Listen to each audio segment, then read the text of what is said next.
Hi everyone, thanks for tuning in. Today we have guest Sarah Boussard. So she's based out of Stockholm and she is a psychic medium. She shares her journey discovering her talents as a psychic medium in this episode, realizing at a young age that she was able to see auras and pick up subtle energies. She has honed her abilities and shares her gifts with the world. In addition to being a psychic medium, Sarah is a tarot reader, healer, animal communicator, and reflexologist specializing in female fertility. I just had a session with Sarah and it was amazing. She was spot on. She pulled a couple tarot cards. We went into a conversation about who some of my ancestors that passed that she could sense around me, and it was really a beautiful session. So if you've wanted to experience a reading, whether it's tarot or a psychic reading, I highly recommend checking out Sarah. Her information is in the show notes, her website, her Instagram, all of that. And I hope you enjoy the episode. Well, Sarah, thank you so much for being here. I'm so excited to speak with you. Pleasure's all mine. Hey, so I'll just recap how we met because it's a really funny and ironic story. I was actually visiting Sweden and Stockholm for the first time, just exploring the neighborhood on my own, and I saw this store and I was immediately drawn to it. It had like these bright neon lights and it looked like a crystal store, but then it had like some products that it just looked really intriguing. So I went inside and then that's where we met. Ta-da! Yay! And we hit it off immediately. I was asking you for some recommendations in the city. And I was really intrigued to know that it was a product that was like a cleaning product, but also a crystal store. And there was an astrology reading and you do tarot reading. So it was kind of all of this awesome stuff put together. Yeah, inner and outer cleaning. Yeah. That's what it was, yeah. So cool. So that's our random story for how we met. And if you want to start off by just sharing a little bit about yourself, maybe your journey, I like to start kind of in the very beginning. Okay, you have to stop me because I have a tendency to... Oh yeah, go ahead. You're good. So, my name is Sarah Boussard. I live in Stockholm. I'm half English, half Swedish. I am a medium and psychic, and I use tarot as a tool, you know, in my readings. Not always, but yeah, I love tarot. I think it's absolutely amazing. Now, I've had these abilities since I can remember. Which made me actually really afraid as a child. So I was like, I couldn't be alone. I could not sleep alone. My mom was like, what's wrong with this child? And it wasn't so much fun, I do have to admit. And then, actually, my mom took me to a spiritualist church when I was like in my teens. And I got to speak to some old medium, and he was like, yes, you know, you have the gift, but you have to live your life, you know. Like, you know, and that's exactly, and he was like, when you're older, you're going to come back here. And I was like, yeah, sure. And it's funny because that's where I go now, to a spiritualist, it's not church, they don't call it anymore, but organization to practice. But yeah. Now, were your parents, was your mom into this at all, or how did he know at that point that you had the gift? Was it? I would be like saying stuff. Oh wow. And like feeling, you know, presences, like seeing things, and my mum would always be like, she would never brush it off. She would always be like, yeah, okay, but don't tell anybody, you know. So it's like, it's totally okay, Sarah, but just keep it to yourself because everybody's going to think you're a weirdo. Yeah. So she was obviously trying to protect me. Yeah. And this is still something that I'm working on, which has taken me, it's a long journey because you have this and you feel it, but you can't express it, you know, because you know that it's not something that is definitely strange. And it sets you sort of apart, which is sometimes not a good thing for a child anyway. But it made me very, very consumed by like existential questions. Yeah.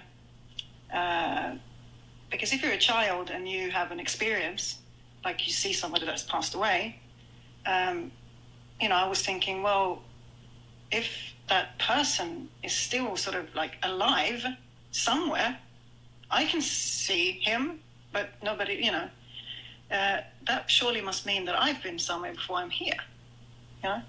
Other dimensions, when you're 10 years old, that's maybe not so normal. But so I'll be like talking to the stars, I remember sitting in my bedroom, like wondering, having all these questions. And then also I could see auras, which first actually came to me when I was looking at trees. Yeah. Oh, wow. I could see like a massive, and it's so beautiful. So it made me really connected to nature. And also that it's alive, that we have this field. But then I have to say that it sort of not stopped like completely, but, life goes on and you're young, you're a teenager. And but then, the spirituality is always calling. Now, was this something was this something that you were able to kind of turn off? Did you have fear at some point, when you were younger and you had all of these abilities that you're discovering that other people, your friends, didn't have? It's very scary, especially when you're in your bedroom at night, and you feel somebody standing next to your bed. It's not like the nicest feeling. Yeah. So my mum there was a medium that sort of told my mum, tell Sarah to just tell them to go away. And they did. They actually listened, But it would be a funny story is I would always know what I was going to get for present.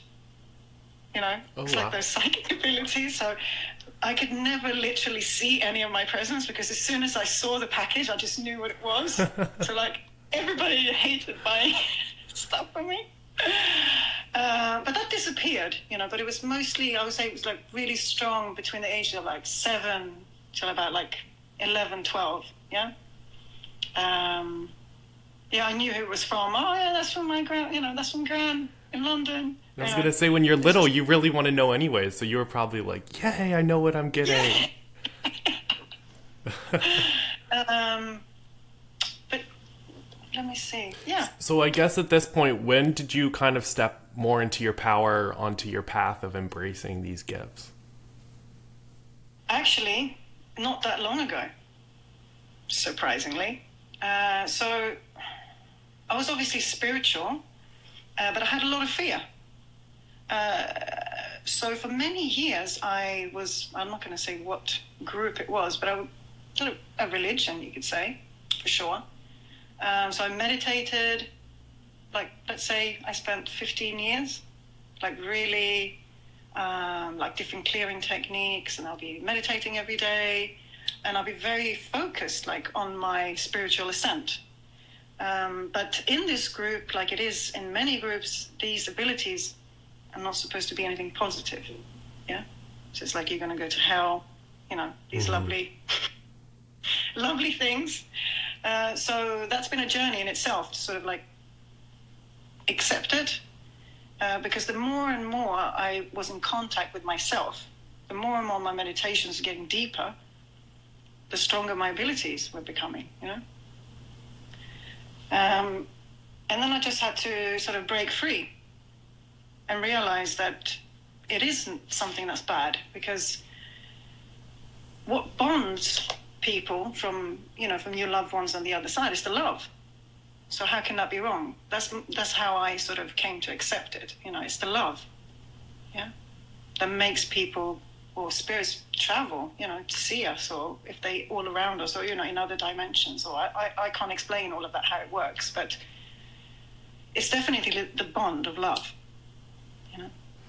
So at some point you kind of felt your own intuition guiding you away from maybe the more organized practices that you were doing with the groups or the...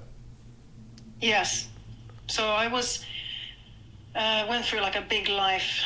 I went through a divorce, and I sort of I'm just going to follow myself, I'm just going to follow exactly how I feel. So that was my first decision that I made, was to, and then I started sort of painting.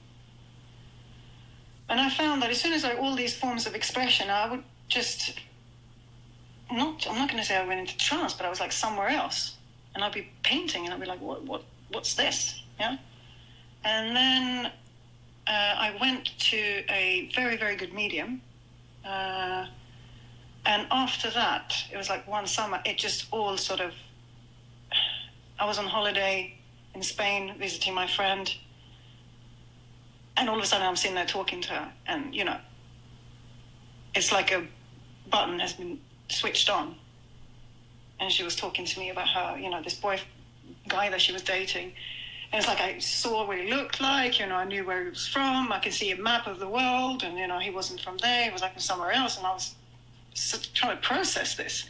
I was like, what the hell is going on? Because it was so, it was so clear, yeah?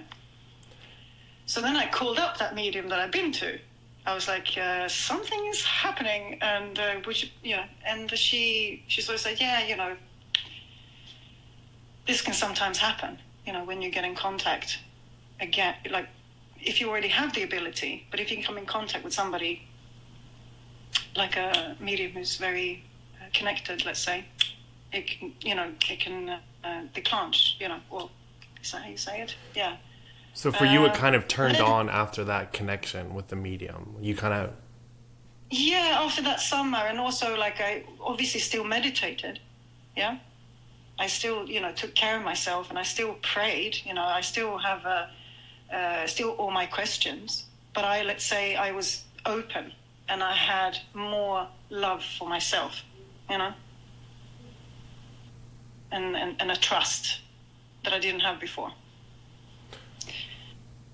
What would you say for people who maybe kind of want to begin with these practices or tap into this other side? Is this something that anyone can necessarily do, or do you think more people are, inclined? Is it something that you can practice? I know the school, Arthur Finley, which I heard it's like the Hogwarts, in real life. It has so many different classes for developing your intuition and so many different options.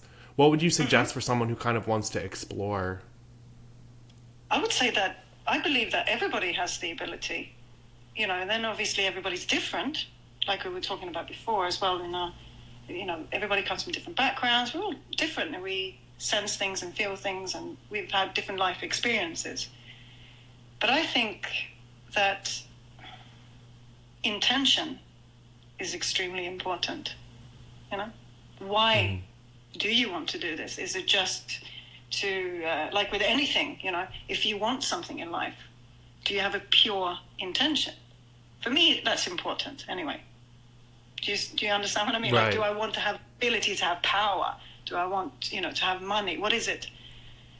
I think that we should ask ourselves these questions, But definitely, there's a lot of people that I've met, so on different courses, that just stumbled across this, and then now they're like really, very, very good mediums, they never thought that they had the ability. So, and also it doesn't mean that you're some sort of saint also. This is very important, I think, because many people believe it's like, oh yeah, oh my God, yeah, you have these abilities, like, wow. I don't think it's I would say it's more like a talent than a gift. So with anything, any talent, it needs to be trained. You need to use it. Otherwise, it disappears. But I don't think, because a gift, that's like saying that God has favorite people. I don't, Right. So it takes work and kind of determination. Because you did take some classes at Arthur Finley, right? Yeah. What was your experience like there? It was amazing. Really, it's. I would recommend you to go. I'd love to. Really like. Yeah. It's just very professional. If that's this sort of sounds a bit like, what can that be? taught in a professional, but it really is. You really feel the history of the place, and that people, like, their intention is, like we said, it's pure, and for those listening, it's yes. Arthur Finley, the College of Psychic Sciences? Psychic Studies, yeah. Psychic Studies, So and it's located in England, correct? Yeah, England, close to sort of Stansted Airport. So maybe it's like 45 minutes an hour, I think, from London with the train. And it's beautiful, located like in the countryside. There's so it's a very relaxing and beautiful place to be at. But it's really intensive. So you start off with like you start your mornings off at like 8 o'clock in the morning. You have breakfast all together, and then 9 o'clock is like meditation, and then you have classes, and you know 9 o'clock is all finished at night. You know, oh, wow. It's intensive, but it's absolutely fantastic. And what are some of the classes that they offer? So you could do anything that's got to do with mediumistic abilities. It could be healing, very, very good healing courses, psychic abilities. It could be art, psychic art, if you've ever heard of that. That's awesome. Have you ever had that experience? No, but that sounds cool. What is that? Really cool. It's like I was on a course with this woman who did it, and she would be reading. So she would take somebody in from the other side for me, and then afterwards I'll have a drawing of the person, like their face, and I'd be like, oh my god, that's my granddad, you know. Wow. Yeah, it's really it's very special, because then you have like something to go home with after your reading. And then they do God, what do? They do so many things. Animal communication, yeah, you can take some courses of that as well. But it's very structured. And you also do a lot of practice, but there's also lectures, so you get to understand, how things work. And you can also, questions, and but you get to meet people from all over the world. It's a really special place to be. And I'm sure when you're in that space too, especially when you're having breakfast together and there's the meditations, you're in that space of vulnerability to where you're exposed to so much. I think it said there's over like 80 different classes. So maybe you go in not knowing what you want to do, and you talk to someone who inspires you in this way, and then you figure out you can do this. So I'm sure it's just this, life-changing experience of just self-discovery. Absolutely. It's really, how do you say, I think that also, like you were saying, for people, what should they think of? And I think you should have fun, not, I think when you start taking, I know for myself, start taking things too seriously, it doesn't become easier, it becomes a lot harder, because the spirit communicates, so you realize that it's a lot more easy than what you think. So you have to sort of just go in there with an open heart and an open mind, and just try your best, and wherever you are, whatever level you are, you're going to grow. Yeah. Awesome. So you went on this trip and you kind of had these abilities come back. Where were you led to next as far as your self-expression, self-discovery when it comes to these different modalities? Was it tarot? Was it, I know you said you were into painting. Yeah, okay, so tarot I started with really early. So it was actually my mum who had a tarot deck. And she was like, but she was like, she was sitting there with a little book. And apparently I had this natural ability. I was like, no, that's not what it means. You got this card with that card, and this means that. And she's looked at me. She's like, what? So I think I was 14. I bought myself my first tarot deck when I was in London visiting my dad. And then I really got into it. Like, my God, I really felt that the deck was like talking to me. And then I was like 15, 16, and I had like neighbors, like adults wanted to have a reading. I was like, this is not normal. Because it was almost, I didn't like the feeling of people asking me like, I've been seeing this guy. Should I, And I'm like, I'm 15, lady. Right. And no cards can speak, but it's just something I found a bit frightening that people gave their power away. Yeah. So I was like, no, I'm not going to do that anymore. So I actually put the tarot cards away for many, many years. Like I didn't touch them. And that also came naturally, like I said, after my separation and then I looked for a course. This is how it happened. So I looked for a course. I was like, I have to understand how this works. Like, am I a medium? What is this? What's happening? And then I just took a course and I just rocked up, and everybody else were like, super good. And I was like, they were like, Sarah, tell me a little bit about yourself. I was like, hello, I don't know why I'm here. Like, I felt like really, like maybe I have these abilities, I'm not quite sure. But yes, it was fantastic. And after that, I was like, yeah, I'm really going to explore it. And I'm exploring my potential. Now, I don't know where this is going to take me. I don't know how I'm going to use it, but it feels like I have to explore this, And what does tarot mean to you? And I guess just a follow-up question I'll ask with it too is, what would you tell people who are a little bit hesitant, or maybe they, hear things about tarot that seem a little scary as far as, if they pull a quote-unquote bad card or something like that?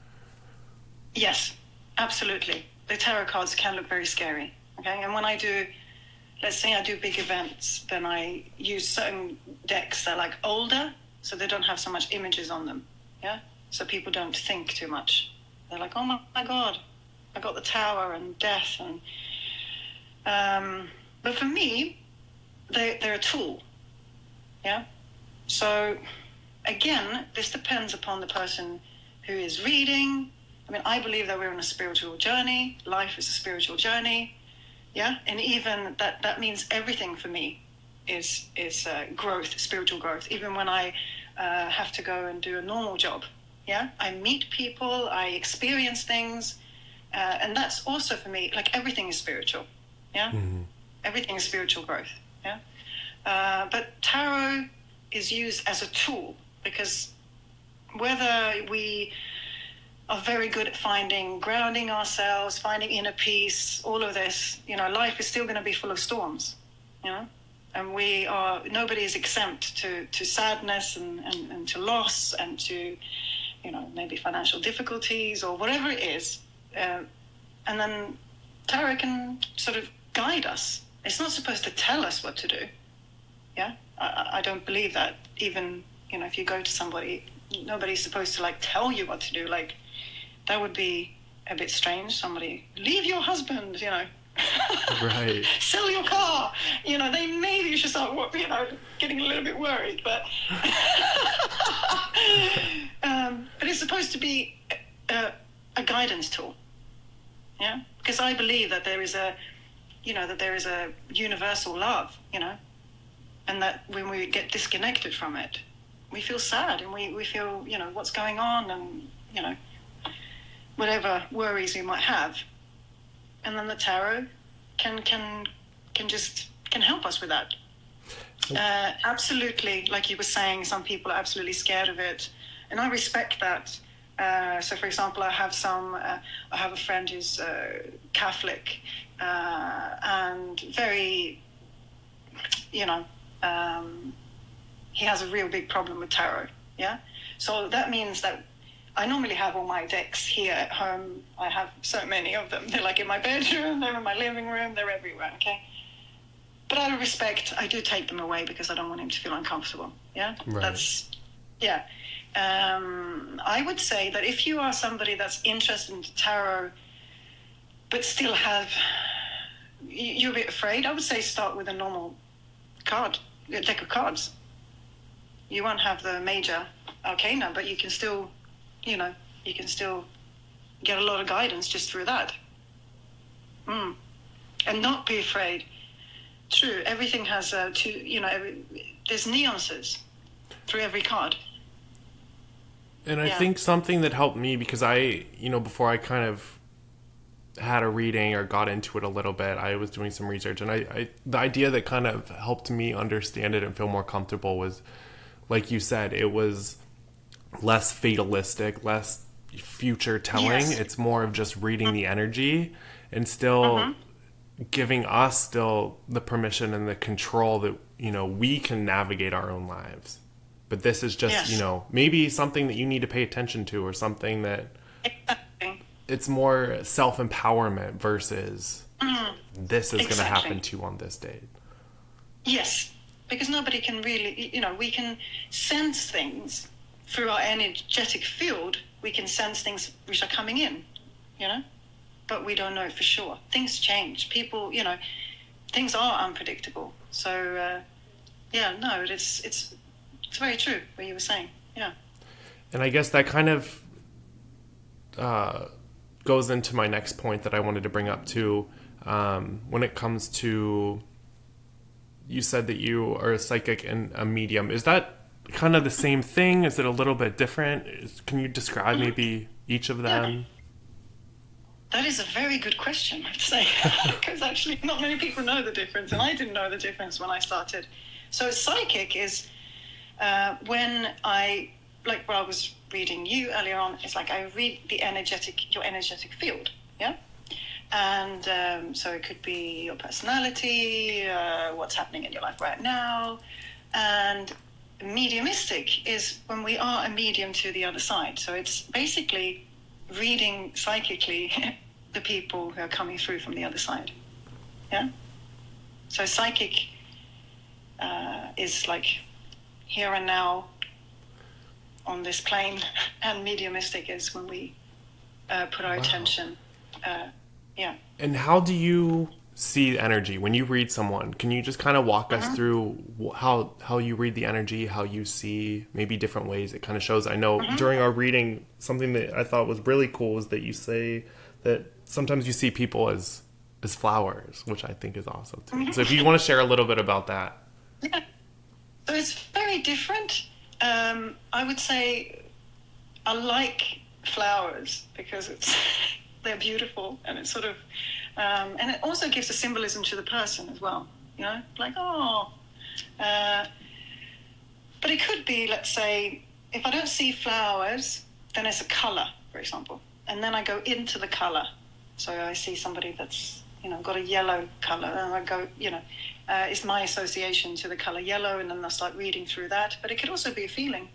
So all of a sudden I feel bubbly and really happy, or very chatty, even though the person's not saying anything. It's a feeling. So then, I make the statement, you're a very sociable person, an extrovert, and then like, yeah, I am. But it could be, yes, so I would say I hear things if I have to work on that. Actually, there's something I'm working on to expand, to work with, because it's something that I think that I hear more maybe than what I think. It's just that seeing and sensing, it just comes more naturally, maybe. Yeah. Now, is that the same when it comes to mediumship, or are you in a different space because you're kind of more channeling?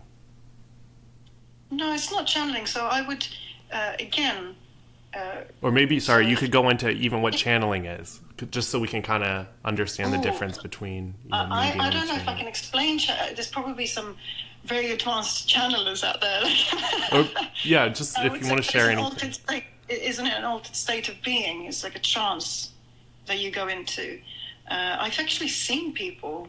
I went on a course actually last year. That was actually really amazing to see, like, altered states of consciousness, and that it wasn't so. I always get you always have this nightmare, somebody's shaking and like, like really frightening, start speaking in another language or something, but it doesn't have to be like that at all. But I wouldn't say I'm the best person to explain channeling and things like that, but I take it as a source that you tap into. Yeah. Mm-hmm. That's how I would explain it. And then it just, and that's why some people focus on just exploring that. Like, some people will be very good at, everybody's different, and everybody's got different talents. And I think that's why you explore, so that so you expose yourself to different types of styles, or, for example, flowers works for me. For somebody else, it could be something totally different. It's about getting to know yourself and how you work. And then when it comes to mediumship, is that, do you read this kind of the same way with mediumship too? Yeah, but I would say it's a different frequency. That's the only way I can explain it. It's like it feels different because you feel the spirit coming close, and you can feel like this connection. Yeah, you feel almost like you become, I'm going to say like one, not one, but you feel this, I can feel coming close into my energetic field. And then I started reading, but it is different than psychic. But I would say I still see the people from the other side. I can still see them, with colors and read their personality that way. And I can, for example, say, oh, your father was like this, or but yet again, it's all about practice. Yeah. And something else with that too, a lot of hesitation I know comes with, mediumship and even psychic readings. It's if you're communicating with someone from the other side, maybe they passed away, it's this fear of the unknown, of maybe it's not them you're communicating with. Oh, okay, yeah. Is there anything reassuring, or how would you know? So, for example, you would be, what's called, so the way I'm sort of training is that you gather evidence. So, for example, that's why it's important for a medium to train their abilities to be able to understand. So, for example, it's not enough for me to say, oh, you've got a man, on the other side. Do you know a man who's passed away? That's like pretty obvious, right. That maybe somebody's got. Oh, that's my cat. You can hear in the background. I don't know if you can hear it, but so it's about evidence. So the way the person, first of all, relationship, yeah. That you know the relationship. So you say, I have a mother, or I have a father, or I have a, and then how they passed away, for example. What were their characteristics? And if you know this person, you will know, like, oh my God, yeah, that is my brother. He was really, a happy-go-lucky person, and he died, unfortunately in a car crash. That's those are pretty specific. Yeah. So that's what we try to train for, is to gather specific information so that the person who you are doing the reading to feels confident, like, yes, this is my mother, or this is, yeah. That you've established that connection, so then it becomes more authentic in that place. Yes. How do you, in this space, do you have any personal techniques that you use to protect yourself, protect even your own energy field, or maybe separate your energy from someone else's after the session's over?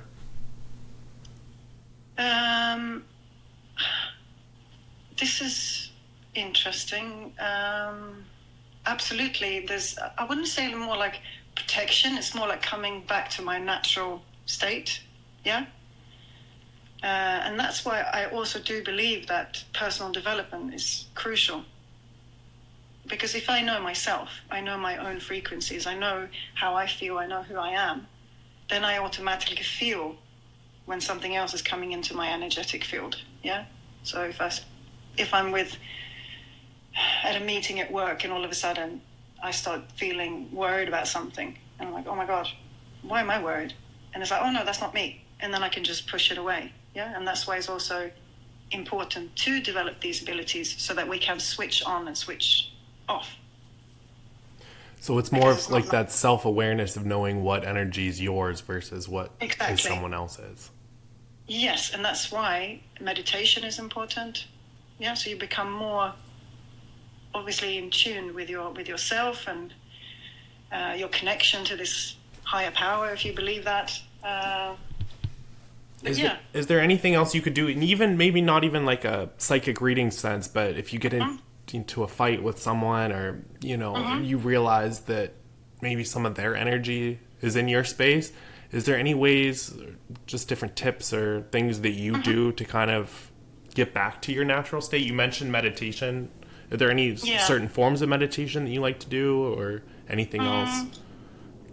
There is a meditation that's called sitting in your power.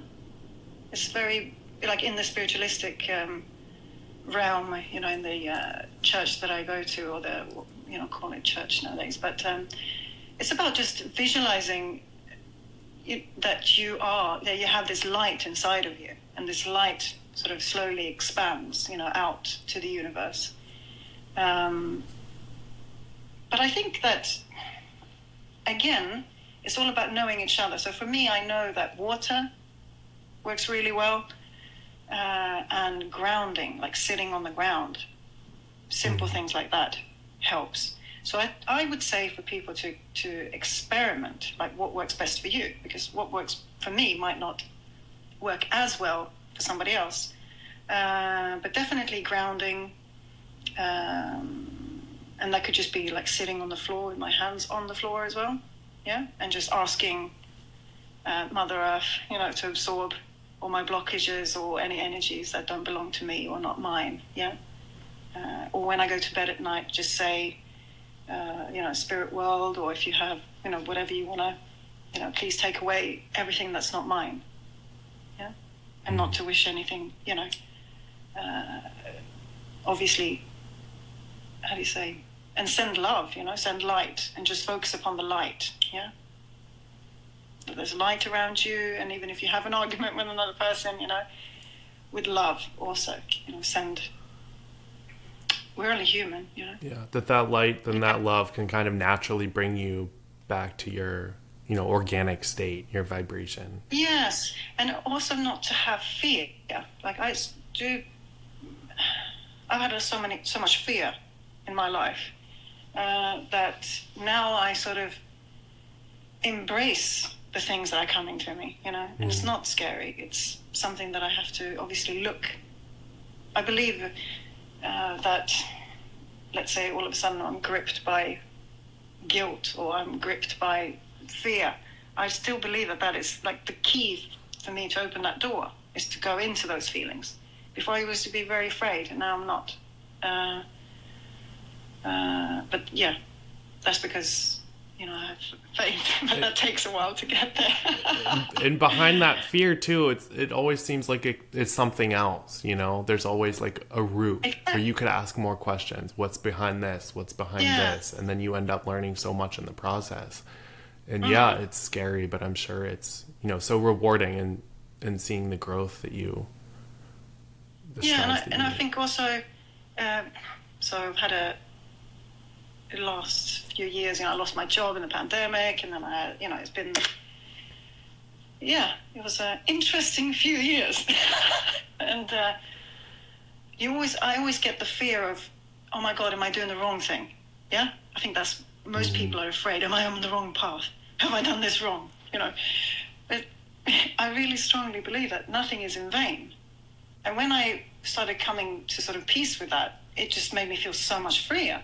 It's like nothing is in vain. I learn from every experience. Yeah, you know, I could have done that a lot better, handle that situation. But, you know, nothing is in vain. I've learned, and move on. I think it's, and we should be kind to ourselves.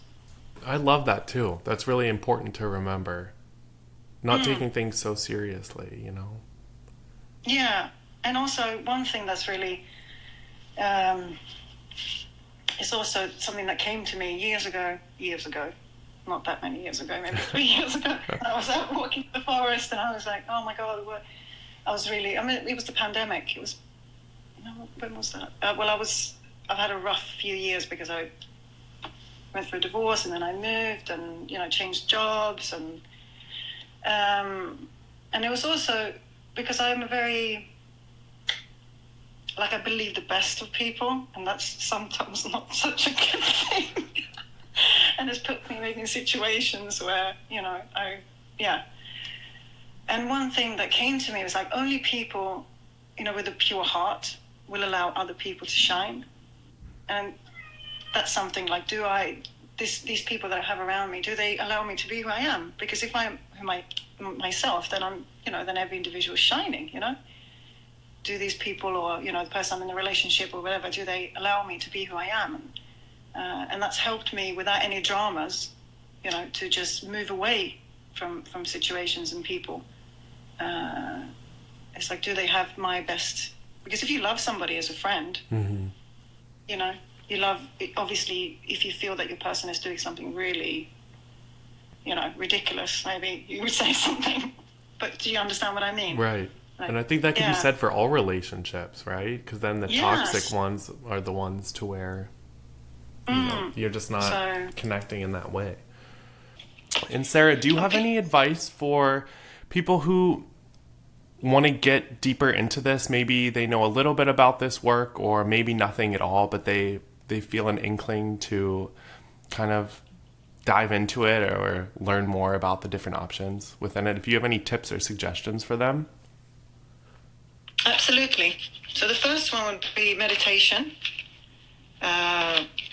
It's good to be in tune with yourself. It's good to learn to quiet your mind so you become more sensitive and more aware to your, you know, what's happening inside your body, what's happening outside. You know, you become more and more in tune and sensitive.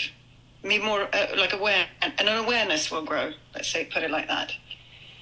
And then secondly is to, if you feel really drawn to book a course, if you have the means, if you've got the possibility, I would definitely recommend to go to Arthur Findlay College in England, but I know it's a long way away for you guys. But I'm sure there's lots of day courses, weekend courses that you could join in your neighborhood or close by. Maybe in a spiritualist church where you can join a circle. I go to a circle here in Stockholm, so it's like once a month we meet up, and it's mediums and with all different levels, and we meditate together, and then we practice on each other, and it's fun, it's low key, and you get the opportunity to also speak with other mediums who are more advanced, ask them questions, And it's nice because I'm sure at that point too, even if you are a beginner and you're working with people who are more advanced, you could pick up on different ways that they might read energy. You could ask questions and, like you said, just kind of practice and really strengthen your intuition. Yeah, because it really is like a talent that you have to sort of practice, in the sense that you have to get to know yourself and the way that you work. And that's what's so amazing, because every medium is totally, you know, is different. Like we have a different, because we've had different lives, you know, I'm not talking past lives. We've had we have different things of how seeing things. So if I see in the world of like symbolism, which many mediums work in, or not all of them, but you get images, that we would read them differently. So that's interesting. And also, the more and more you practice, you get to know yourself and your own sort of, I call it my spiritual vocabulary. It sounds all, I'll put that one book. But yeah, so it's sort of it's a language that only you speak with the spirit world, that you need to get, you know, that you need to develop and understand. Yeah. And I know you mentioned it earlier, but also if you want to talk more about not taking it too seriously too. Yes. So for it to be fun, and for it to be, obviously you need to have ethics and morals, and have a good, you know, intention is very important, you know, when we do anything in life. But specifically if we are sitting in front of people, you know, who are, you know, lost somebody that they love. But in the process of, you know, practicing, and you have to not take yourself, it has to be fun, because otherwise you're just going to feel nervous and stressed. So be in an environment. So if you're drawn to a specific teacher or a group where you feel, then stay there, you know, if it feels good and you feel more relaxed, because then you will develop faster. That's my own point, you know, that's my opinion anyway. Because then you're not going to put all that pressure on yourself, and then it's going to come to you easily. Because if you have these abilities, or like a lot of people do, it's natural. So there's nothing that needs to be forced. So you just need to sort of relax into it. Right. And that's why meditation is so important. Oh, that's great advice for someone just to get going with it. And since you brought it up, I'm going to ask, you did have a story about a past life, right? If you want to share. Okay, this is I did tell you about this earlier when we spoke, and it's not a story that I've actually told a lot of people in my life because. Anyway, I'll tell you. So my mum and dad divorced when I was 5, and my dad moved back to England, and he took it sounds dramatic, my elder sister moved with my dad to London, and that meant I used to go and visit, so at least once a year, and I used to travel by myself from the age of 5, and I loved it. I absolutely loved it. It was like VIP service. You know, you got to sit in the cockpit with the pilots part of the trip, and it was just fun. Like, I loved it, enjoyed it. Yeah. And then one summer, because I spent every summer at my dad's, and my mum was traveling she was in Argentina, and the plan was that my mum was going to fly to London, and then we were all going to fly to Stockholm together. And I remember it clearly. My mum turned up at my grandparents' house, and my dad drove us to the airport. My dad, he's retired now, but he was like a London cab driver, you know, so we were all fit, you know, at the back of the cab. And we got to the airport, and as soon as we got to the airport and I saw the doors, I was just gripped by this fear. And I was just, oh my God, the plane is going to crash and we're all going to die. And I didn't know, like, how do you say this? By this time, I'm 8 years old. You know, the grown-ups are sitting there having their coffees, and I'm just quiet because I really don't know how to say this, you know, what I'm feeling. And then I've flown so many times, so I know the process. When we were sitting by the gate, I turned to my mum and I said, we can't get on this flight. Like, it's going to crash and everybody's going to die. My mum's like, please, Sarah. She didn't know how to handle the situation. She was like, okay, everything is going to be fine, she just said. And we got on the plane, so we're going to, you know, sit down, and I just couldn't hold myself. I saw these people, and for me, they were like innocent people that were going to die. So I started crying, you know, and I was like, you know, the plane is going to crash, and we're all going to die. And the air stewardess came along, and she's, you know, you have to control your child, otherwise you have to leave the plane. And my mum, she's like, Sarah, I need to, you know, she's a single mother, and, you know, had to be at work the next day. I was like, just be quiet. And I was, but I still, you know, I cried. But, you know, nothing happened. The plane didn't crash. And then a few months, I actually can't remember because I was so young. I don't know if it was like 6 months or 3 months or past that. Then my mum went to a medium. And in the middle of the reading, she just stops this medium and she says, you have a daughter? And she says, yeah. And she says, well, she died in a plane crash in her past life. And you have to tell her this because it's going to, you know, this fear is so powerful that it's going to really affect her. And my mum was like, oh my God, you know, but she's like, she's only 8 years old. How can I say something like this? And she said, but you have to, and she's going to understand. And I remember where we were. My mum told me this, and it was like it's just a weight that lifted off my shoulders. And it just made sense. And when it made sense, like I've never been scared of flying ever since, you know. And it was a real, because the fear that I felt, you know, on the plane, at the airport, it was just, I can't even explain the fear. It was, And that's insane terrible. because it was the one specific time you mentioned that before you had flown, you know, multiple times and never had a problem, but that one instant, you just had that, that feeling that overcame. And I don't know, exactly. And it really came over me. It really was. I saw the doors to the airport, and it was like, oh my God. And since knowing that, did you have any of those feelings again, or was it kind of a release because you were able to acknowledge that was from a past life? Yes, never again. It's almost like every time I get on a plane, it's almost like I feel safe now.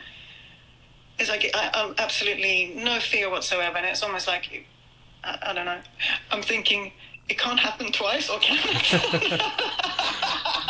No, I'm hoping not, but it's like a healing though, in a way, kind of, you know. It definitely is, and I think that even the mediumship in itself, when you get a message, or even when it is healing, because you're getting messages from your loved ones, or somebody's reading you if you get a psychic reading, for example, And it is, it's healing to know that you're not alone, and that there is, not just one, or, there's a little team there everybody has on the other side that sees you throughout the day. So when a medium gives evidence of, I saw you walking there, or, it's just that we feel, oh, we are loved and we're not alone.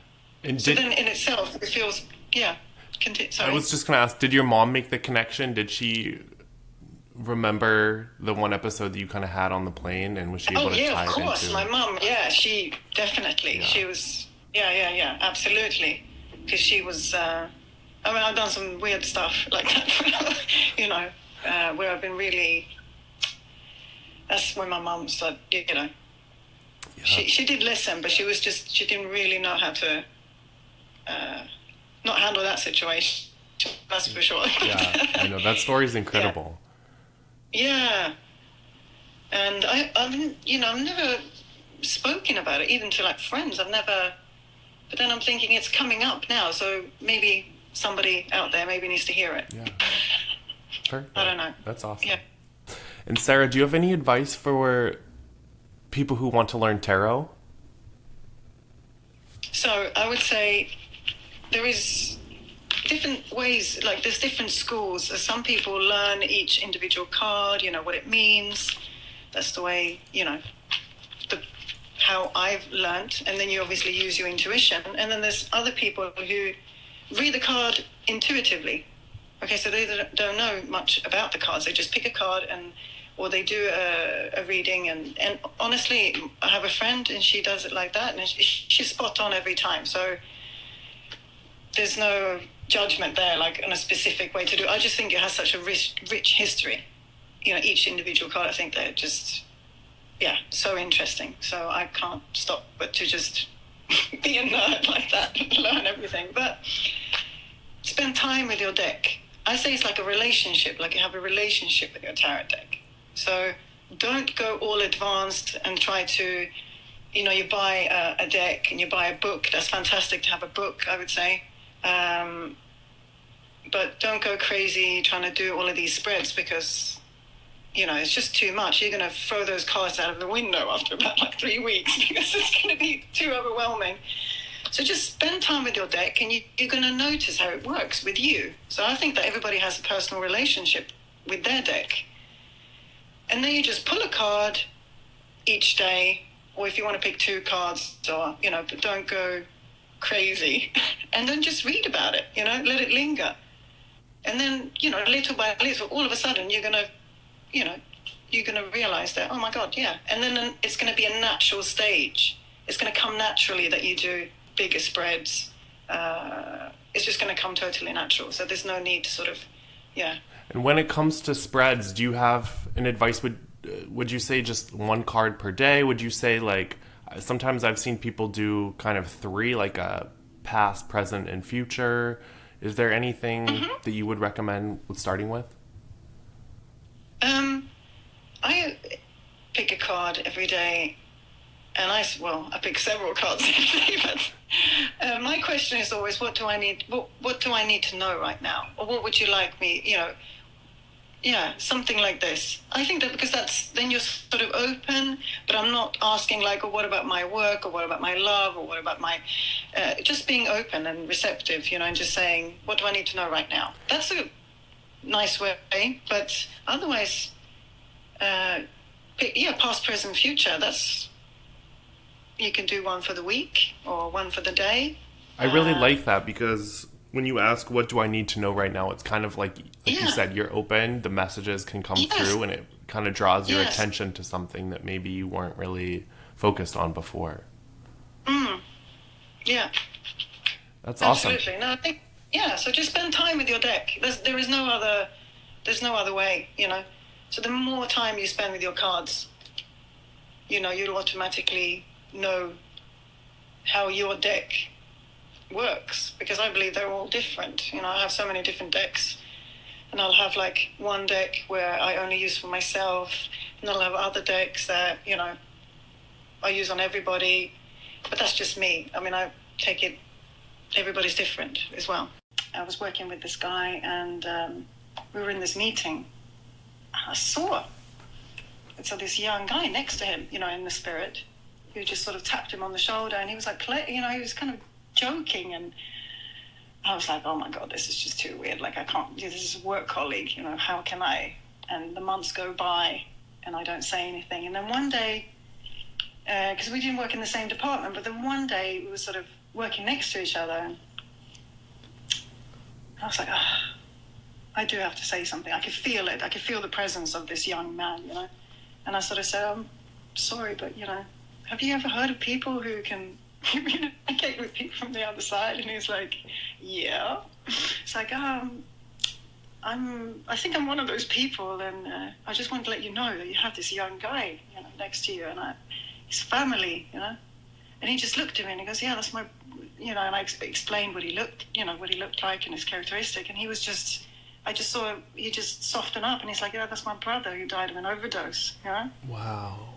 And he was so happy. He was like, oh my God, that's fantastic. Now I know that he's like watching over me. And it really was, like really was jokingly type. Yeah, it was, and it made me sort of like, yeah, maybe I shouldn't be so afraid of it. But right. Of course, it can create, it's healing, I believe, Mm-hmm. when we, just to know that our loved ones are okay. And how often in those situations would you see, maybe a spirit like that? Do you walk down the street and, see it almost every day, or is it more rare? No, I wouldn't. I mean, that would drive you bloody crazy. Yeah. Trying to figure out who's real and who's not.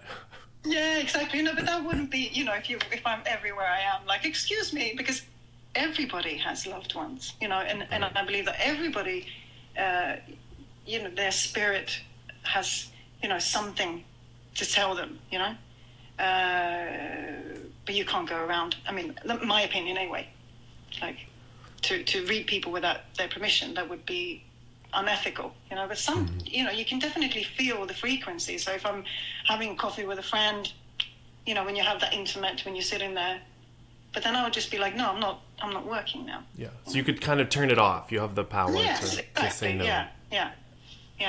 And it's not normal that I would be, like I said, everybody's got loved ones, Mm-hmm.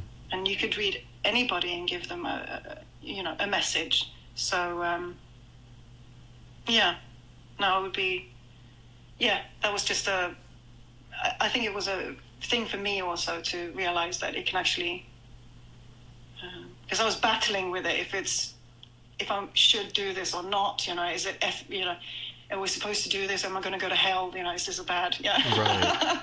Yeah, so that helped me, when I saw his face change and how happy he was, I was like, oh, yeah. Yeah, that's very touching. I'm sure he was very appreciative. Yeah. Mm. So what are you working on now? What would you like to, develop, or where in your path kind of are you as far as? So now I am practicing like platform training. So it's like when you stand on stage, yeah? And it's like seance, to hold a seance. Oh, wow. So it's not people sitting in a room, with one little candle, holding each other's hands. That's not what it looks like. So it's basically you're just in front of an audience. And I don't like standing in front of people, to be honest. It's scary, yeah? But it helps you, because I'm a very sensitive person, and if I read somebody that's that can look serious, I'm like, oh, and I get really afraid. Like, oh, did I get this right? Like, I'm really sensitive to other people. So I think that standing on the stage and doing it in front of so many people, it fine-tunes your abilities. So it helps me to sort of shut off, what's going on in front, and just focus on spirit and what I'm getting through, which I'm hoping it's going to make my abilities, not stronger, but that I am more confident, maybe. In this situation, when you are able to pick up on something or read something, you just share it with the audience and then see, I guess, as you kind of specify which person is coming through and who. Yes. So this is, you have different sort of thoughts on that. Like some mediums will say, I want to talk to you, But that's not the way I am being taught. I'm being taught to sort of gather enough evidence so that somebody in the audience is like, yeah, for sure, there's just one person left, yes, that's this person. So you have to relationship, maybe what age they were when they passed away, how they passed away, characteristics, memories, so that the right message comes to the right person. Yeah. And then at that point, it's reassuring because I'm sure the person who needed to hear the message would hear it. It comes through. Yes. Yeah. I mean, you do feel the frequency, the difference in frequency when you come to the right person. It's like you get this flow, and but it's definitely frightening because it's not. You can't prepare for it. You're just standing there, and you just it's. You never know what you're gonna get. It just pops up. No, it's really, definitely makes you nervous just thinking about it. But it's good. Good training. Yeah. Well, thank you, Sarah. Any final thoughts on anything you would like to share as far as reading energy, or maybe someone who wants to explore and learn more? When you do get people through from the other side, they have a sense of humor. Mm-hmm. And, life isn't always supposed to be so... If there's one thing, the majority of messages that come through is to live life. Yeah. Yeah? Living life, it's a gift. It's a gift to be here.